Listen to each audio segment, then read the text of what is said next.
Eu, eu pensei em começar mostrando para vocês as imagens da Vila Itororó. E eu queria mostrar umas imagens que fossem de agora, dos tempos de agora, porque a gente está nessa situação de isolamento, a Vila Itororó está fechada, não sei se vocês sabem onde ela fica, assim, pelo vídeo não dá muito para perceber, ela fica ali na Rua Pedroso. Vila Itororó, e eu ia muito lá para Vila Itororó, é uma vila que é aqui em São Paulo, perto da 23 de maio. Eu não sei se vocês conhecem a Vila Itororó. É uma vila construída no início do século XX, que fica entre Paraíso e Liberdade, perto da 23 de maio. Hoje ela tá meio fantasma, assim, não tem mais ninguém lá.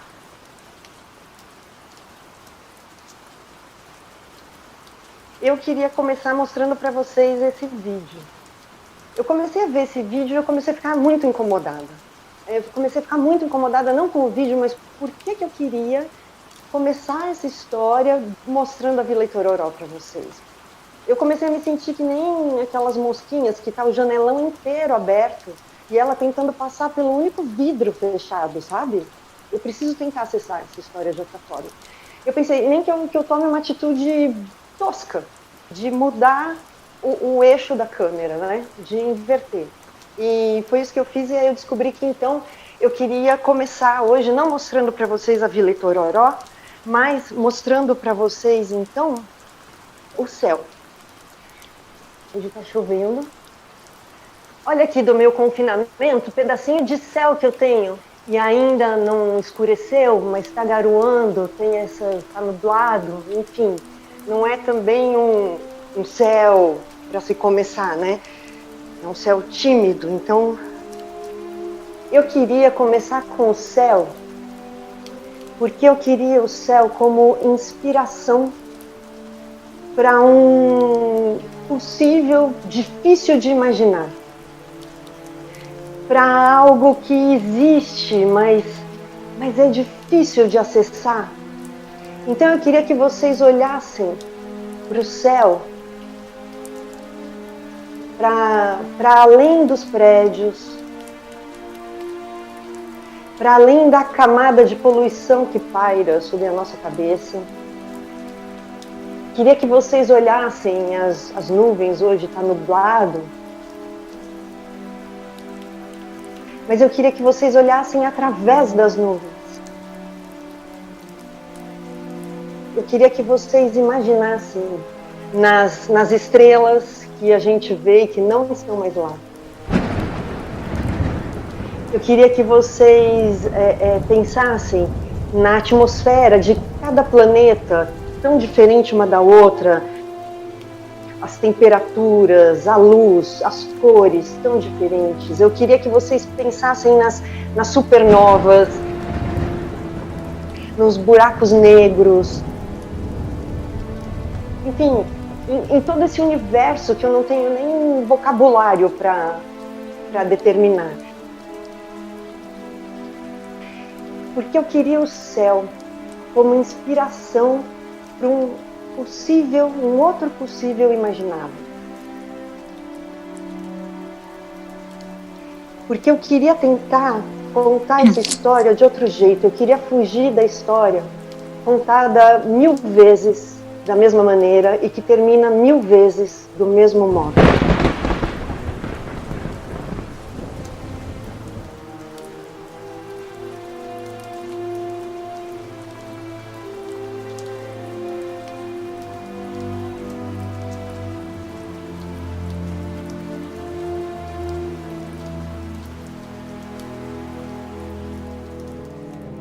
Eu podia ter começado essa história, aproximando ela de mim. Eu podia dizer para vocês que a minha avó fugiu com o circo quando ela tinha 16 anos de idade. A minha mãe ensinou pra gente esse gosto pelo circo, né?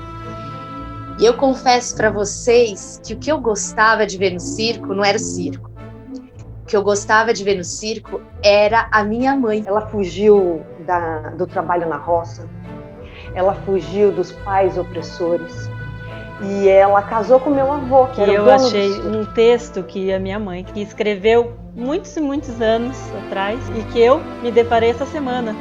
Então eu vou ler um trechinho. A minha mãe.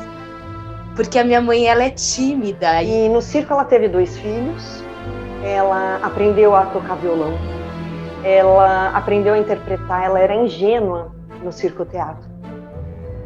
E ela contava também que ela até palhaço ela foi, numa época em que essa função não era exercida por mulheres. Mas quando a minha mãe ia no circo, ela sorria, ela gargalhava. A minha mãe adora palhaço até hoje. Naqueles longínquos domingos, quando as pesadas cortinas se abriam lentamente e as luzes se apagavam, eu afundava na cadeira, à espera do momento mágico em que o escuro seria interrompido por aquele facho de luz que vinha lá de trás pelas minhas costas e jogava na tela branca as figuras queridas que a cada semana vinham com novas aventuras. E essa história é uma história incrível, podia começar por ela, mas eu acho que essa história que eu quero contar hoje não é da minha avó, não é minha, não é de cada morador, né, da Vila Itororó, que habitou a Vila Itororó nesses 100 anos. E eu desconfio até que essa história não é nem da Maria Margarita. Acontece que a família da Maria Margarita era muito pobre. A Maria Margarita era uma menina, sabe? Uma criança contando histórias. A Maria Margarita, que morava num barracão de zinco, todo carcomido de ferrugem, de 3 cômodos, que ela dividia com os seus 4 irmãos, o Mariano, o Mirto, o Manuel, o Marcelino. Mirto, Manuel, Mariano e Marcelino. E dividia com seu pai também, e que a sua mãe, a Maria Magnólia, tinha ido embora. As famílias da vila eram todas muito pobres, mas a da Maria Margarita era mais pobre, porque o pai tinha sofrido um acidente de trabalho e não podia mais trabalhar, e aí eles viviam de uma pensão que era uma miséria, que mal dava para eles comerem, quanto mais ir ao cinema. A menina ficou famosa com 9 anos. 9 anos de idade, ela já era contadora de filmes. Porque como que alguém se transforma numa contadora de filmes, né? Aliás, o que é uma contadora de filmes? Alguém que se dedica de corpo e alma a isso, dedica a vida a isso. Com uns 11 anos, ela não era a melhor contadora de filmes da casa. Ela era a melhor contadora de filmes da vila. Eu acho que essa história não é nem da minha avó paterna, nem da minha avó materna, não é minha, não é da Maria Margarita, não é de nenhuma dessas figuras que eu acabei de falar, porque eu acho que essa história é coletiva. Eu fico pensando nessas pessoas assim que conseguem fazer a gente sonhar, não precisa ser um artista, né? Mas de repente alguém que mobiliza uma vila inteira. Eu acho que a gente tem que começar a entender essa história como ela sendo de todos nós. Porque eu desconfio que essa história que eu quero contar é a história de um lugar. Um lugar que o poeta o Gabriel Garcia Marques chamou de pátria imensa, de homens alucinados e mulheres históricas, cuja tenacidade se confunde com a lenda e que não tiveram até hoje um só minuto de sossego. Esse lugar chamado América Latina.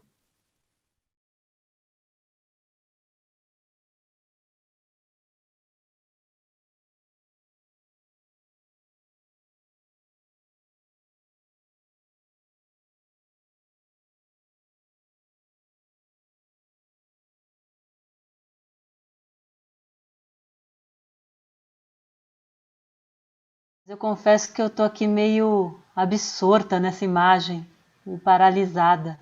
Acho que eu tô meio petrificada, como essa estátua. Essa estátua tem esse poder meio hipnótico sobre mim. Eu não sei se é esse olhar fundo dela, um olhar meio para dentro, meio triste, de impotência, não sei. Ou se é essa espécie de mapa no rosto dela. Parece que uma lágrima escorreu e desenhou um mapa do Brasil, ou da América Latina. Da América Latina, acho. Faz umas semanas que eu tô aqui tentando desvendar ela, olhando. Tanto que eu fui pesquisar a história dela, dei pra sonhar com ela. E agora eu já tô naquele momento que eu não sei mais o que é sonho, o que é pesquisa, o que me contaram, o que eu imaginei. Ai, gente, eu nem falei, né? É porque essa estátua e outras tantas, elas ficam lá na Vila Itororó. Eu não sei se vocês conhecem a Vila Itororó. É uma vila que foi construída no início do século XX. E eu estava tão obcecada com essa estátua que eu fui pesquisar um pouco a história delas e fui parar na história da vila. A vila é formada por materiais de demolição de outros edifícios da cidade. Ou seja, a vila é formada por fragmentos rejeitados da cidade de São Paulo, que elas vieram do teatro demolido da cidade. Então, cada uma dessas estátuas eu imagino como uma musa das artes. Eu reencontrei uma maleta que eu tinha recebido há um tempo atrás, uma vez que eu visitei a Vila Itororó, não sei se vocês conhecem. Há uns anos atrás eu passei um tempo convivendo lá e eu recebi uma maleta cheia de folhetos, de imagens. Essa aí eu fico imaginando que arte é essa, calada nessa imagem, com esse arame farpado. Tudo nessa imagem é ereto.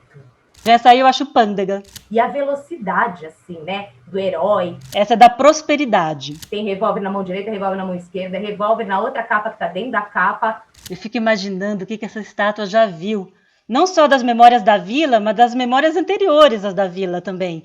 E o mais engraçado é que o pênis chega antes do homem. É impressionante. Essa eu já acho que tem cara de tribunal de justiça, gente. Acho que é por causa dessa foto que tem esse cano torto, que me lembra uma justiça meio troncha, assim. Mas o que eu gostei dessa foi a primeira que tinha a figura de uma mulher.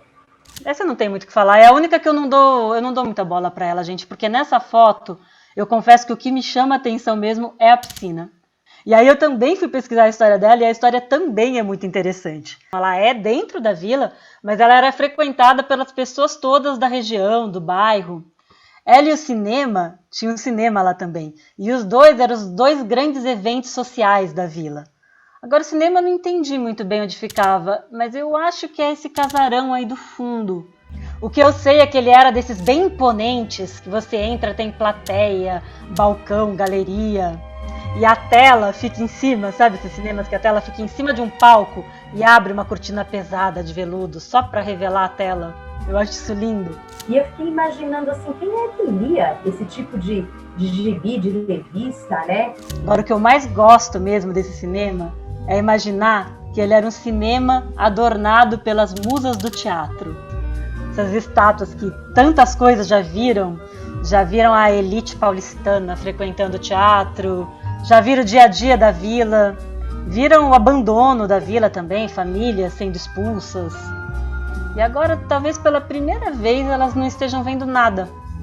Agora, com a vila totalmente fechada, encerrada sobre si mesmo. E aí eu fiquei pensando, bom, com certeza quem lia isso eram os meninos, até porque atrás da capa de cada uma dessas revistinhas tinha 2 M's grafados assim em caneta, né? Como se as crianças que tivessem colocado assim o nome, MM.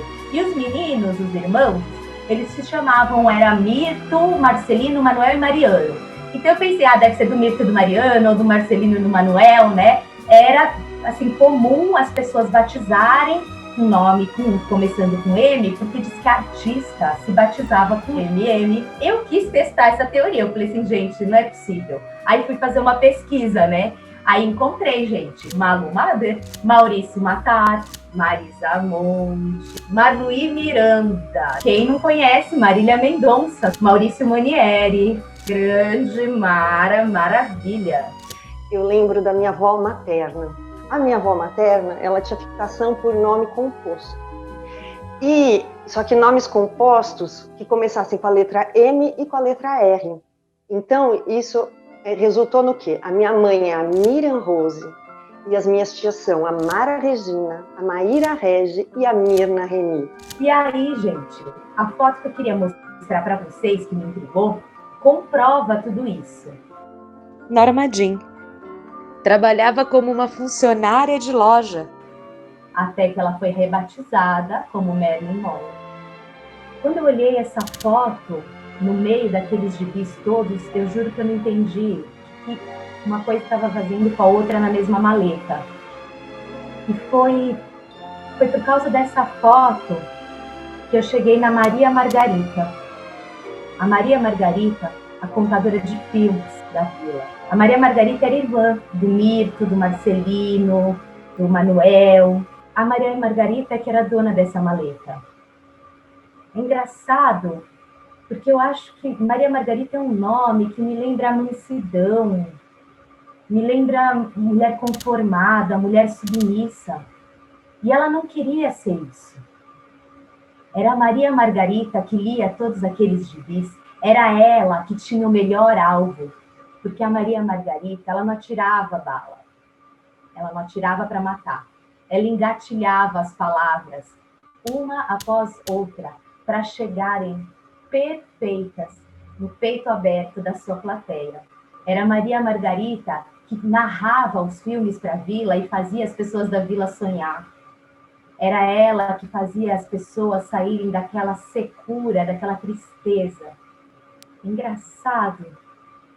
Eu olho para essa foto, eu olho para esse olhar e eu me lembro muito da Dona Guita. Parece que eu já vi esse olhar nela. A Dona Guita era a última moradora da vila. Foi a última que resistiu no dia que mandaram todo mundo embora, no dia que despejaram todo mundo.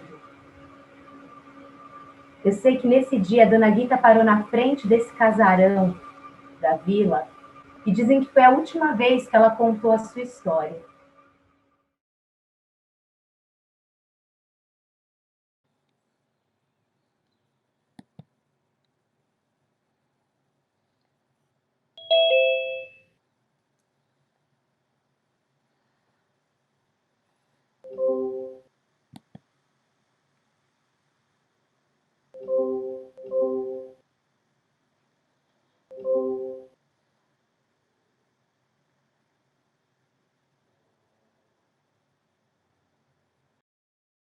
Eu ficava fascinada com o vazio da sala do cinema na penumbra. Parecia uma espécie de caverna misteriosa, secreta, sempre inexplorada. Ao atravessar as pesadas cortinas de veludo, me dava a sensação de passar da crueza do mundo real a um maravilhoso mundo mágico. Nós nos sentávamos na primeira fila, quase grudados naquela enorme telona branca que para mim era como o altar-mor de uma igreja. O auge daquele ritual todo acontecia no maravilhoso instante em que as luzes se apagavam, as cortinas da entrada eram fechadas, a música silenciava e a tela se enchia de vida e de movimento. Eu ficava como suspensa no ar. Era esse o clímax do estranho sortilégio que o cinema exercia em mim e na minha mãe. Agora eu sei disso. A diferença entre nós duas e meu pai e meus irmãos era que eles apenas gostavam de cinema. Nós ficávamos fascinadas. Ao apagar das luzes, todos se endireitavam e ficavam duros na frente da tela. Eu não. Eu virava a cabeça para ver aparecer o raio de luz que saía pelas janelinhas do quartinho de projeção e percorria o espaço sobre nós até se chocar com a tela e explodir em imagens e sons. E muitas vezes, quando o filme não era interessante de verdade do jeito que eu esperava, eu deixava de ver a tela para contemplar, encantada, aquele feixe mágico de pó luminoso.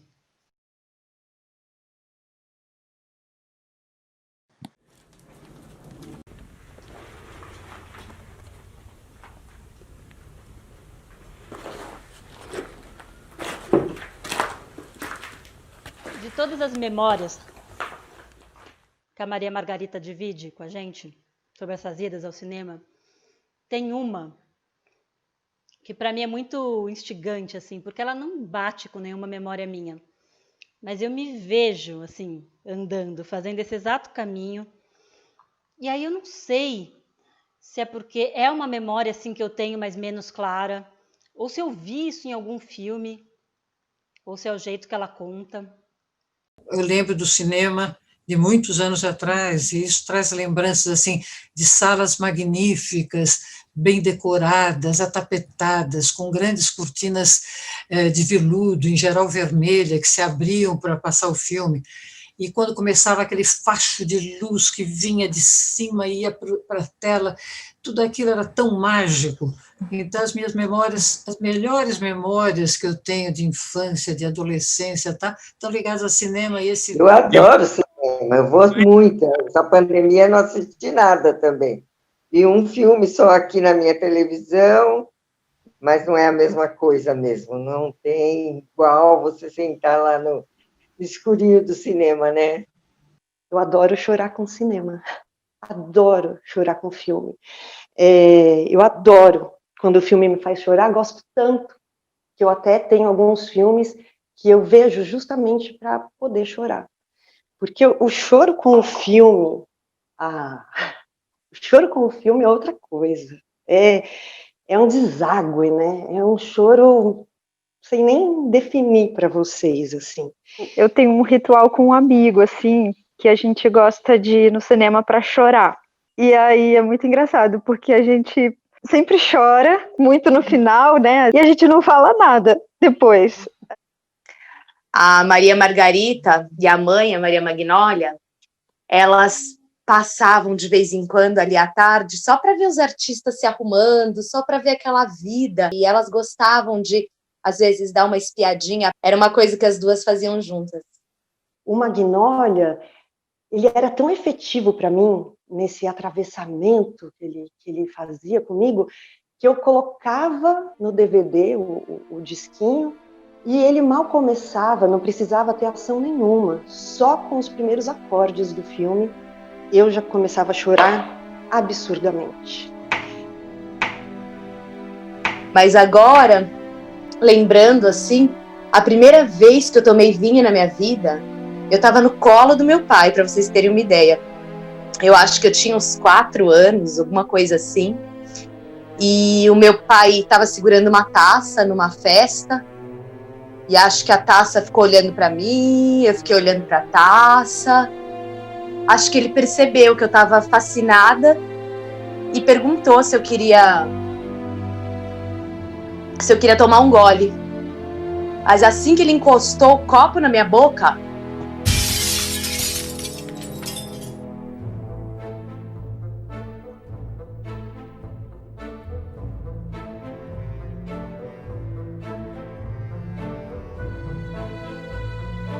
Eu não sei vocês, mas eu com um saquinho de pipoca na mão, eu sou outra pessoa. Eu já sou tomada, assim, de excitação, de encantamento. A sala de cinema era uma coisa bem específica, né? Eu não sei qual é o conjunto de sinapses, de memórias, acho que umas memórias que nem são minhas. Tinha algumas que eu só comia no cinema, Mentex, tinha um drops coloridinho, assim, que tinha uma, gente, como eu gostava, era um caramelo. Se chamava Pantera, Paquera, Namoro, assim, retangular, compridinho, preto e dourado. A melhor bala que eu já comi na vida. Mas às vezes eu também fico pensando se ele é realmente a melhor bala que eu comi na vida ou se é porque era a bala que eu comia no cinema. Eu sei que minha boca, gente, ela ficou inteira vermelha. Meu pai não sabia se era sangue, se era vinho, era tudo misturado. Olha, eu confesso pra vocês que eu nunca tinha visto meu pai de uma maneira frágil. Mas naquele dia, o meu pai teve que me entregar para alguma outra pessoa, não sei se foi minha mãe que me segurou, não lembro quem que foi. E as pessoas tiveram que não só me socorrer, mas tiveram que socorrer ele também, ele quase desmaiou. Acho que eu mordi o copo, entende? Porque eu era tão pequena que eu nem sabia tomar em copo de vidro. Essa foi a primeira vez que eu vi ele, assim, bem frágil, mas eu acho que teve uma outra vez também. Foi quando o meu pai sofreu um acidente.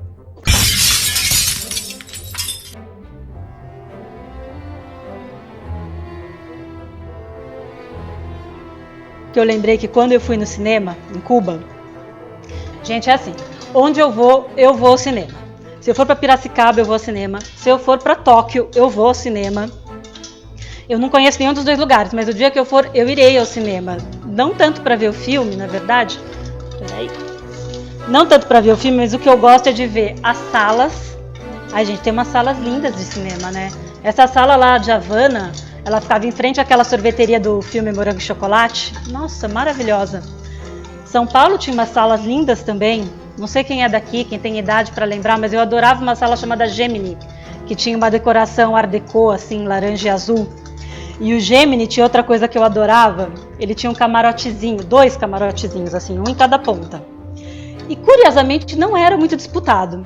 Eu acho que de lá você não via bem o filme, mas eu sempre escolhia o camarote porque para mim dava um outro status o programa, sabe? Ganhava uma pompa, eu adorava sentar lá. Eu acho que depois que o pai da Maria Margarita sofreu um acidente, ele nunca mais saiu, né, de casa. Não tinha mais como ficar andando na rua e tal. Acho que ele deve ter se sentido meio como a gente aqui. Passou a viver dentro de casa e ficava tomando vinho ali na porta, olhando o entardecer. E eu sei que quando a coisa apertava mesmo, a Maria Magnólia, que era a mãe, né, ela pedia dinheiro emprestado para o agiota da vila.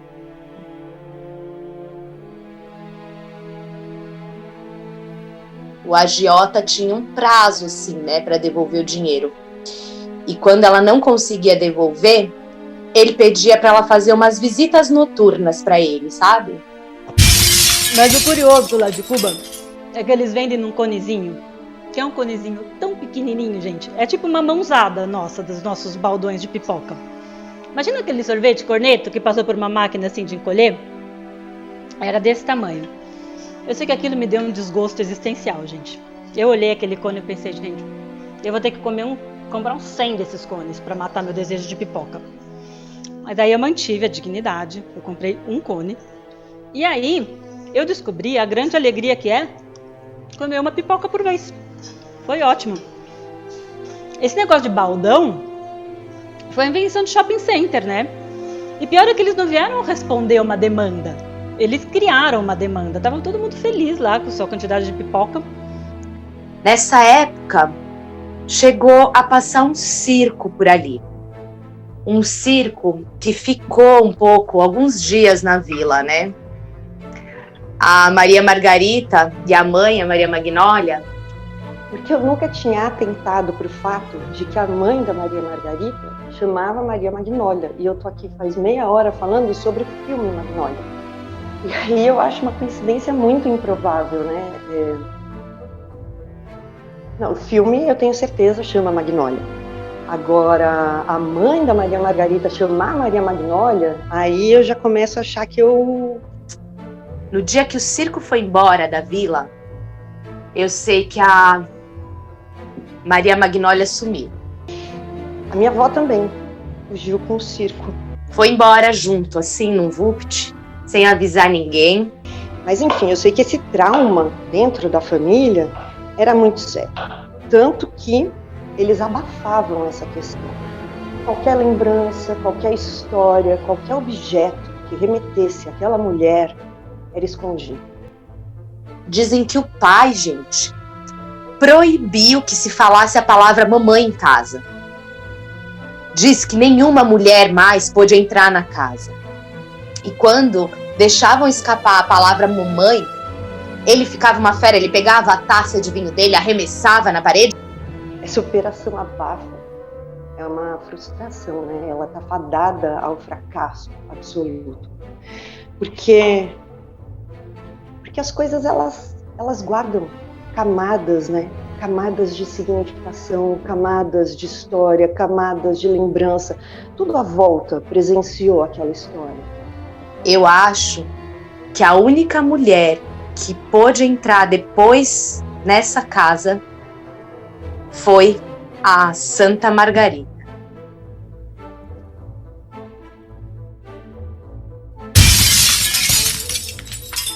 Me recordou muito a minha primeira adolescência. Eu estudava no centro da cidade, ia muito a Cinelândia, a cinemas. E eu ia sozinha. Inevitavelmente, toda vez, algum marmanjo sentava do meu lado e começava a vir com a perna para o lado, tá? E eu comecei a levar alfinete no cinema. Eu levava um alfinete porque eu me achava duplamente assaltada, né? Pessoalmente, porque também não podia ver o filme. Aí eu ia de alfinete e quando o cara chegava, eu tacava um alfinete nele. Essa faca aqui eu herdei da minha avó logo que ela morreu. E quando uma pessoa morre muito velhinha, você acha que você já herdou tudo dessa pessoa. E o incrível disso é que durante meses, para não dizer anos, isso sucedia a cada vez. Era um negócio, a não ser que o cinema estivesse muito cheio, fosse assim um filme muito especial, mas nos filmes comuns, assim, que o cinema ficava à tarde meio vazio, acontecia toda vez. Mas essa faca, nossa, ela tinha um apego muito, muito grande por essa faca. Ela dizia que só essa faca tinha corte. Essa faca tem um corte normal, não é nada demais. Mas corre a lenda, e a minha avó usou essa faca para se defender do meu avô durante um ataque de espírito.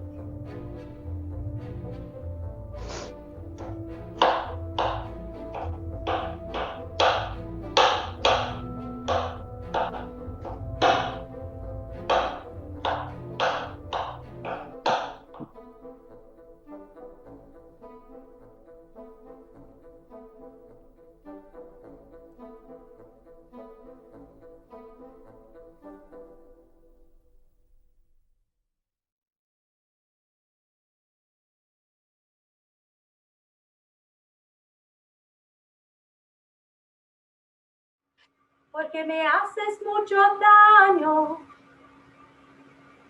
porque me cuentas mil mentiras, es porque sabes que te veo, tú a los ojos no me miras,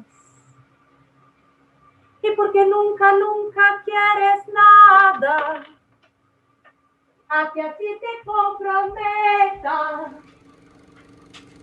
yo te voy a dar la espalda, para que alcances bien tu meta, que yo me voy porque mi mundo está llamando, voy a marcharme deprisa, que aunque tú ya no me quieras, porque me haces mucho daño, porque me cuentas mil mentiras, y porque sabes que te veo, tú a los ojos no me miras, lele, lele, lele. Y porque nunca, nunca quieres nada, a que a ti te comprometa, yo te voy a dar la espalda, para que alcance bien tu meta, que yo me voy porque mi mundo me está llamando, lele, lele, voy a marcharme deprisa, lele, lele, que aunque tú ya no me quieras, lele, lele, lele, a mí me quiere la vida, yo me voy de aquí, así, jodida pero contenta, tú me has doblado, pero yo aguanto, dolida pero despierta, por mi futuro, con miedo pero con fuerza, yo no te culpo, ni te maldigo, cariño mío, jodida pero contenta, yo llevo dentro una esperanza, dolida pero despierta, por mi futuro, con miedo pero con fuerza, que a partir de ahora ya hasta que muera, mi mundo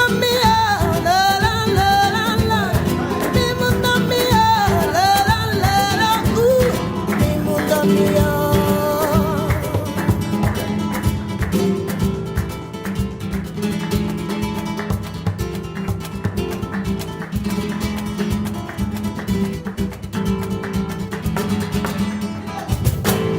Y con tormento y sin dolores yo voy haciendo camino, y que la brisa marinera me oriente hacia mi destino, lele, lele, lele. Así es que me voy bajando a la orillita del puerto, y el primer barco que pase que me lleve mar adentro, pa' adentro, en este planeta mío, lele, lele, lele, lele, lele, este en que tú gobernabas, lele, lele, lele, yo ya clavo mi bandera, lele, lele, lele, tú no me clavas más nada, déjame vivir a mí así, jodida pero contenta, tú me has doblado, pero yo aguanto, jodida pero despierta, por mi futuro, con miedo pero con fuerza, yo no te culpo, ni te maldigo, cariño mío, la, la, la, la, jodida pero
que tempo a gente está, de que tempo eu estou falando, não importa.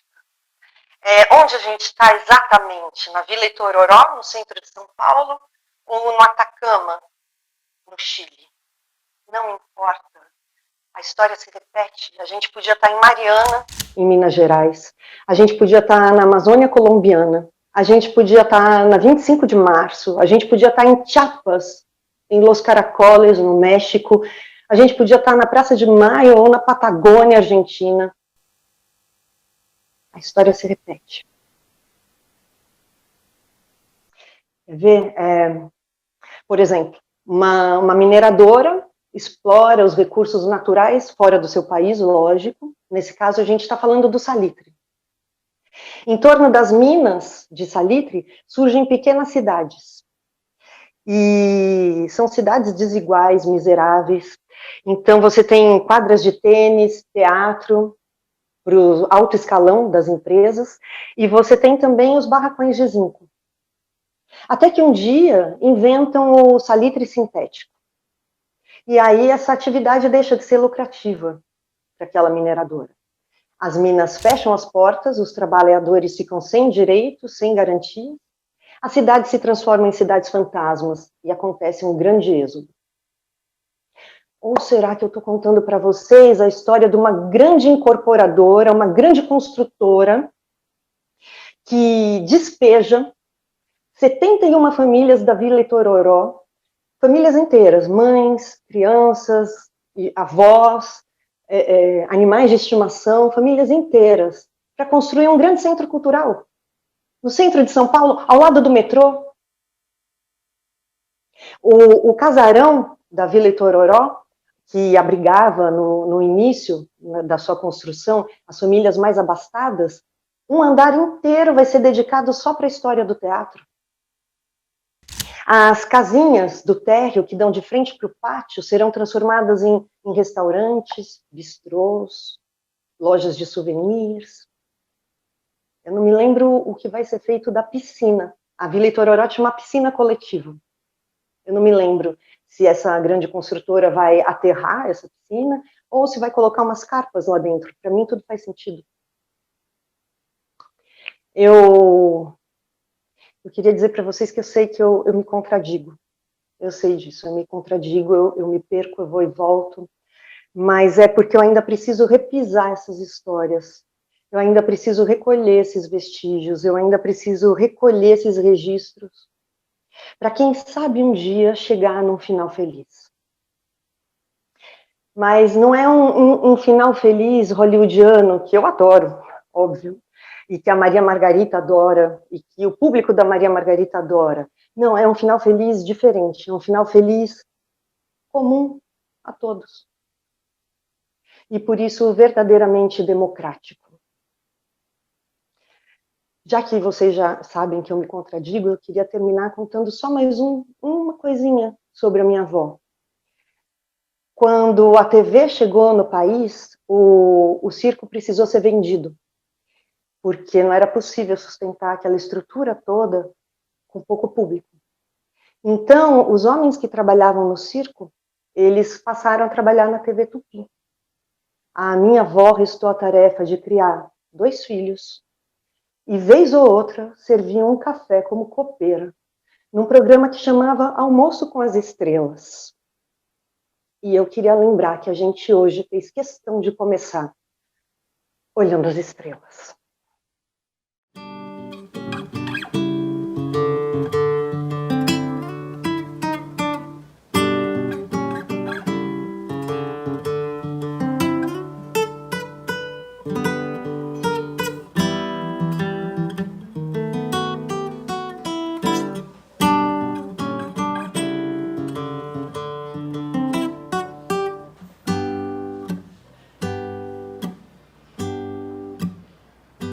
Soy loco por ti, América. Yo voy a traer una mujer playera que su nombre sea Marti, que su nombre sea Marti. Soy loco por ti de amores, tenga como colores la espuma blanca de Latinoamérica y el cielo como bandera, y el cielo como bandera. Soy loco por ti, América, soy loco por ti de amores, soy loco por ti, América, loco por ti de amores.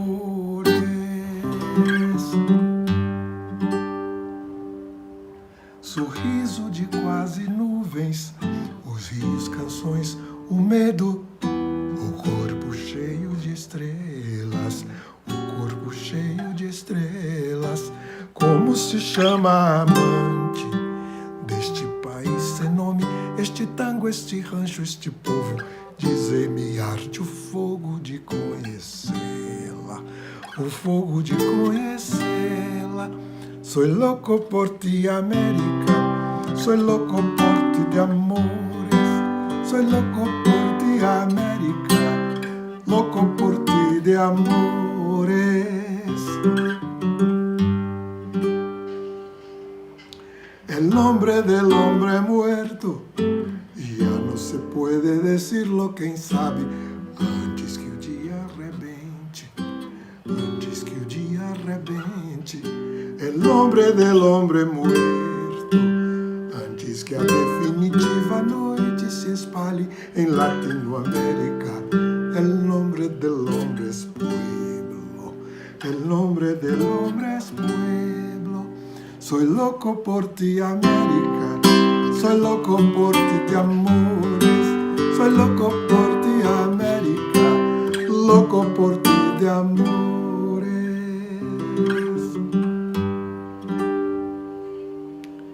Espero uma manhã que cante El hombre del hombre muerto. Não sejam palavras tristes, soy loco por ti de amores. Um poema ainda existe, com palmeiras, com trincheiras, canções de guerra, quem sabe canções do mar. Aí hasta te comover, aí hasta te comover.